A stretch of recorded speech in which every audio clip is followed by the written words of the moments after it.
trends forecaster Gerald Celente, in his journal for spring 2010, has said that the Greek tragedy is Act 1 of the bigger drama jeopardizing the Eurozone's single currency bloc. Will economic conditions continue to deteriorate throughout Europe?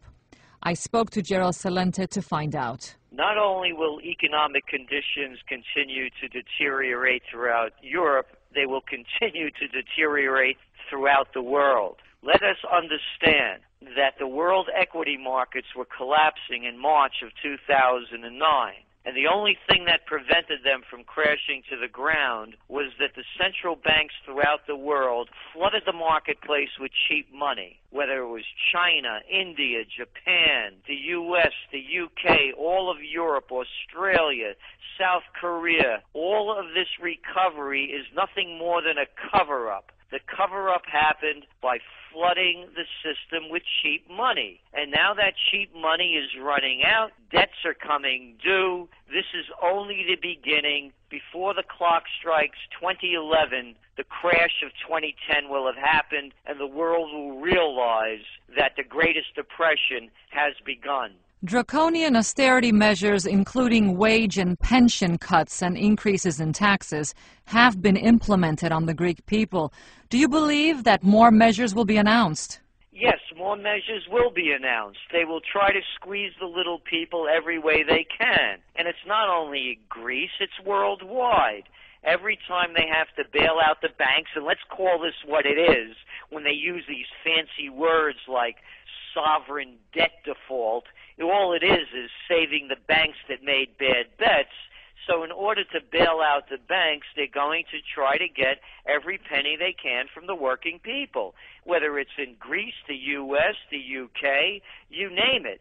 They call them austerity measures, but all they are taxes to cover the losses of the big banks and financiers. What we're looking at is really workers of the world 2.0. We're looking at the beginning of a major worldwide revolt against the people, against the rich financiers. It's happened before in history, and it's happening again. Now, Mr. Celente, do you foresee Greece leaving the Eurozone? We not only foresee Greece leaving the Eurozone, we see other countries leaving as well. And again, this is not Monday morning quarterbacking or looking back and making it convenient to make a prediction. We said this would happen when the European Monetary Union was formed. It was incomprehensible that every nation could live under one charter and one currency. It was all done when there was the euphoria of the breakup of the former Soviet Union and the realization of global trade with China entering into the marketplace. The people that put it together at the time only envisioned growth forever. And we knew that when growth started to slow down and conditions worsened, that countries wouldn't be able to sustain a one-currency pact. And we also have to realize that the charters have been broken and they cannot sustain themselves. For example, under the European Monetary Union, the central banks weren't supposed to take on bad debt. Under the European Monetary Union, the IMF wasn't supposed to get involved in bailouts, nor were other countries supposed to get in bailouts of weaker countries. So these are only temporary fixes. We can see many countries going back to their old currencies and going it alone. When do you predict Greece leaving the Eurozone? It's difficult to put a timetable on it because they come up with schemes undreamed of. It was against the European Monetary Union Charter for the IMF to bail out other countries, to become involved in it. So they keep changing the rules to suit themselves. It's hard to put a date on it, but we would say within 3 years, 2 to 3 years. Do you believe that social unrest will erupt on the streets of Athens again? Social unrest is going to erupt on the streets worldwide. You're seeing it in China with the strikes. You're seeing it in Ireland, in Romania. You're going to see it in the U.S. with the Tea Parties. As a Bronx boy originally, my saying is, when people lose everything and they have nothing left to lose, they lose it. They're losing their homes. They're losing their jobs. They're being thrown out into the streets, all at a time when their taxes are increasing, when they're expected to pay more to help bail out the big guys. As I said, this is Workers of the World 2.0. It's the beginning of the Great War we're seeing that will be the first great war of the 21st century. As economic systems first break down, social systems later break down, and then they take the people to... So you're predicting a war? Yes, the United States is leading the world to the next great war. We're seeing it with the predator drone attacks increasing in Pakistan. They're called extrajudicial killings. They're against international law. We're seeing it with the United States fronting the Pakistan army to fight a proxy war on the Afghan-Pakistan border.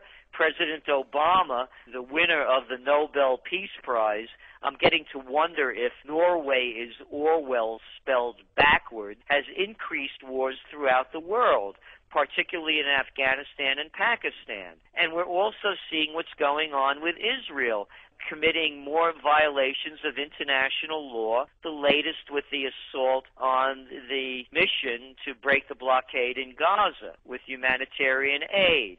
So we're looking at a flashpoint in Iran, the Middle East, and also Pakistan. And then we just saw the German minister resign when his words were caught on tape that Germany wants to now expand beyond their borders and fighting wars. Did anybody forget the post-Nuremberg Agreement? The treaty whereby Germany is not supposed to go outside their borders to fight wars? So you see, it starts with baby steps, and then it devolves into goose steps. So the world is being led to war. The military-industrial complex is a reality. The United States is the prime example of an empire in decline, fighting in foreign entanglements, depleting the treasury at a time when your home economy is going into severe recession. Also, it's a way of getting the people's minds off the difficulties, be they economic, or now, of course, we have the greatest environmental disaster that the United States has ever known with the BP oil leak in the Gulf of Mexico. So as times get tougher, what they do is they take people's minds into a different direction. We even heard of the stupidity coming out of South Korea's president, who, as the wars are getting closer between North and South Korea, say, quote, "We don't fear war." What kind of imbecile would make a statement like that? They don't fear war. Do you know who makes those statements? It's these world leaders, the Sarkozys, the Bushes, the Obamas, and the Merkels, the people that never wore a uniform or fought in one, that send other people to go do their killing. They're the ones that don't fear war. They're taking the world to war. It's in the headlines. Current events form future trends. And unless the people rise up against it, their blood will be spilled worldwide. They've done it before. They'll do it again. They're on the path to the first great war of the 21st century. So what is needed to turn the course of things?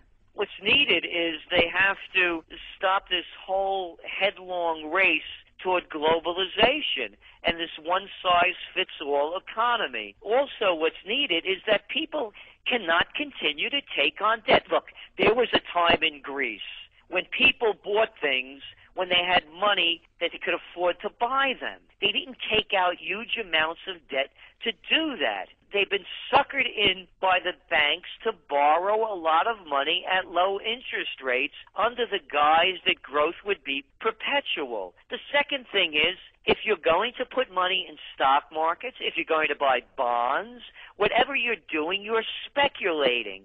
You're taking risk. Risk means gambling. There was a time when very few people gambled in the equity markets, and now a lot of people are doing it.